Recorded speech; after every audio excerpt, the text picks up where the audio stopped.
एक ऐसा दौर था जब लोग हवस की आग मैगजीन देखकर बुझाया करते थे। भले ही कंपनी वाले इसे मॉडल या फिर आर्ट का नाम देते थे, लेकिन असलियत तो यही है कि उन नंगी लड़कियों को देखकर कुछ लोग हवस की आग बुझाया करते थे। तो दोस्तों, कुछ ऐसी ही चीज आप इस सीरीज में भी देखने वाले होंगे। जी हाँ दोस्तों, मैं बात करने जा रहा हूँ मिस्टर प्लेमैन वेब सीरीज के बारे में, जिसे फाइनली रिलीज कर दी गई है नेटफ्लिक्स पर।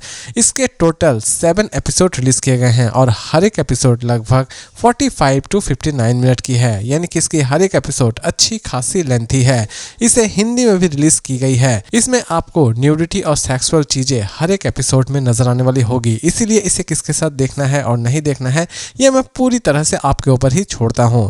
तो दोस्तों, अब बात करते हैं थोड़ा बहुत इस वेब सीरीज के बारे में। कहानी आपको ले जाती है 70 के दशक में रोम, जहां पर आप देख रहे होते हैं कि एक मैगजीन कंपनी, जिस मैगजीन कंपनी का नाम रहता है मिस्टर प्लेमैन, वो अपने दर्शकों को आकर्षित करने के लिए नए नए मॉडल्स को अपने मैगजीन के कवर में डालती है। और किस तरह के पिक्चर्स डालती है ये तो आप अंदाजा लगा ही चुके होंगे। तो दोस्तों, यहीं से इसकी कहानी की शुरुआत होती है। इसमें आप देखने वाले होते हैं कि किस तरह ये कंपनी बड़े बड़े विवादों में जाती है, लेकिन हर एक विवाद का जवाब देते हुए वो किस तरह आगे निकलती है। इवन उसकी बड़ी कॉम्पिटिटर प्लेबॉय, उसे भी ये कंपनी किस तरह मात देती है, ये सारी की सारी चीजें आप इस सीरीज में देखने वाले होंगे। इसमें आप देखने वाले होंगे कंपनी के ऑनर, जिनके पति उन्हें बिट्रे करते हैं, लेकिन वो औरत अपने आप को संभालती है और पूरे कंपनी को फिर से खड़ा करती है।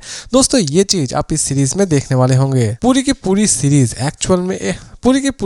एक्चुअल में एक सच्ची घटना पर आधारित है। इसमें आप एक इरोटिक मैगजीन कंपनी की कंप्लीट हिस्ट्री को जानने वाले होंगे। तो दोस्तों, ये सीरीज आपको पूरी तरह से 70s के दशक में लेकर जाने वाली होगी।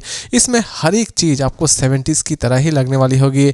डायलॉग से लेकर, हेयर स्टाइल से लेकर, ड्रेसअप से लेकर, लोकेशन से लेकर हर एक चीज आपको 70s की याद दिलाने वाली होगी।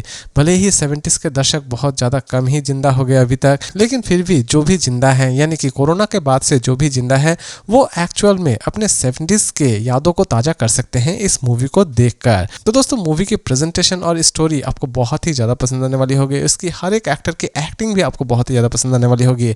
हर एक फेस इतनी अच्छी तरह से चॉइस की गई है कि हर एक फेस आपको 70s के दशक की याद जरूर दिलाएगी। तो दोस्तों, पूरी की पूरी सीरीज एक्चुअल में एक ऐसी सीरीज है जो कि आपका पैसा पूरी तरह से वसूल करने वाली होगी, और नेटफ्लिक्स की सब्सक्रिप्शन भी आप वसूल कर सकते हैं इस सीरीज को देखकर। तो दोस्तों, मेरे लिए ये सीरीज रही काफी हद तक अच्छी। 70s के दशक को जिस तरह दिखाया जाना चाहिए, उसी तरह ये सीरीज आपके सामने प्रेजेंट करती है, और इसीलिए दोस्तों मेरी तरफ से इसकी रेटिंग होगी 5 में 4.8 स्टार। लेकिन दोस्तों, अगर आप सोच रहे हैं कि इसे हम देखें या ना देखें, तो दोस्तों ये सीरीज उनके लिए तो बिल्कुल भी नहीं बनी है जो कि क्लासिक सीरीज देखना पसंद नहीं करते हैं। अदरवाइज अगर आप कोई अच्छी सी नेटफ्लिक्स पर सीरीज देखना चाहते हैं, तो ये सीरीज आपका पैसा पूरी तरह से वसूल करने वाली होगी।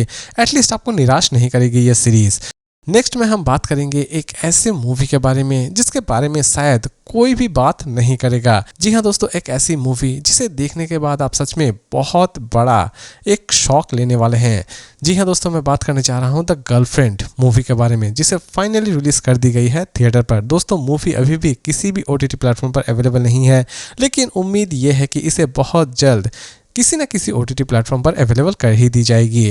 दोस्तों, इसे हिंदी में भी रिलीज की गई है। इसमें आपको कुछ ऐसे डायलॉग सुनाई देने वाले होंगे जो कि हो सकता है कि आप अपने फैमिली के साथ देखने में उतना भी ज्यादा कंफर्टेबल फील ना करें। अदरवाइज पूरी की पूरी मूवी बहुत ही ज्यादा फ्रेश कॉन्सेप्ट के ऊपर बनाई गई है।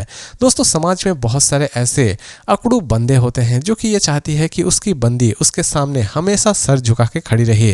तो दोस्तों, कुछ ऐसे ही लोगों के ऊपर ये पूरी की पूरी मूवी बनाई गई है। इसमें आप मिलने वाले होते हैं एक ऐसे बंदे से जो कि रश्मिका को प्रपोज करता है, और इन दोनों में लव, आशिकी, प्यार वगैरह वगैरह चालू हो जाता है। लेकिन अचानक से ही एक दिन रश्मिका को ये रियलाइज होता है कि ये एक ऐसा बंदा है जो कि औरतों को हमेशा अपने पांव के नीचे रखना चाहता है, और उसी दिन से रश्मिका किसी भी तरह से अपने बंदे से ब्रेकअप कर लेना चाहती है। वो ब्रेकअप की धमकी भी दे देती है, लेकिन उसका बंदा इतना ज्यादा अकड़ू होता है कि वो उसे डायरेक्ट बोल देता है कि मैं तुम्हारी जिंदगी पूरी तरह से बर्बाद करके रख दूंगा, तुम्हारी शादी कहीं भी नहीं होने होने दूंगा। लेकिन रश्मिका लास्ट तक इस बंदे का क्या हर्ष करती है, ये जानने के लिए आपको इस मूवी को एक बार जरूर देखना चाहिए। मूवी के कॉन्सेप्ट दोस्तों मुझे बहुत ही ज़्यादा पसंद आए। इवन रश्मिका की एक्टिंग भी मुझे इस मूवी में बहुत ही ज़्यादा पसंद आए।